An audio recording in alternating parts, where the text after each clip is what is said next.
growing trend with Zoomers is the use of medical marijuana as they discover the plant's many medical benefits and how they can incorporate that into their everyday cooking. And to help us get started, I was welcomed into the kitchen of cannabis cooking expert Pat Crocker, who explained that an oil mixed with cannabis can create a solidified oil or canna butter through the process called decarboxylation. Zoomers are discovering that cannabis can help them with pain, with inflammation, help them to sleep. But let's get started. Let's explain about the plant itself. There are actually 3 varieties or species of cannabis plants, but the 2 that most Zoomers will want to know about are Sativa and Indica. So what we're looking at here is a Sativa leaf, which is uplifting, creative, versus Indica, which is often what Zoomers will want to go for because the effect will happen in the body. It's more sedating. And so when you buy your cannabis, you're going to be purchasing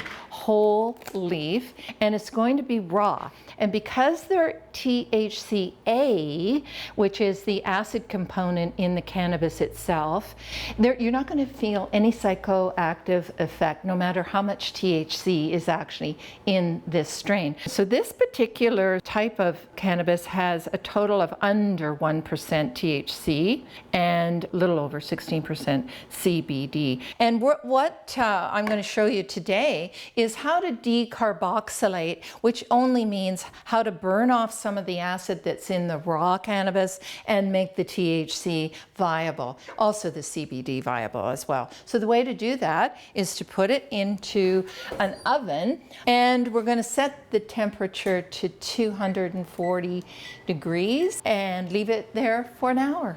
And now we're going to move on to step 2 in working with cannabis, which is to infuse a cooking ingredient.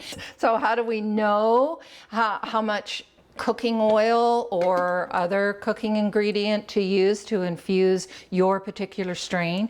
You start with the amount of THC that you have in your strain, and we know from looking at the label that ours was very low. It was less than 1% THC.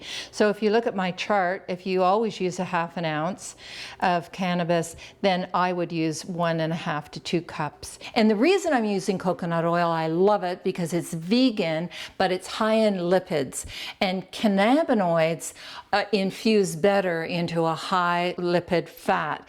And then we strain off the cannabis and use just this strained oil. I want to save this spent material and keep it and use it in smoothies. Now, coconut oil goes solid below 76 degrees Fahrenheit, and it can go into the cupboard. I'm just going to keep it here because it's coconut oil. It doesn't need to be refrigerated, but the spent cannabis that we strained off is going into the fridge because it will only keep for a month.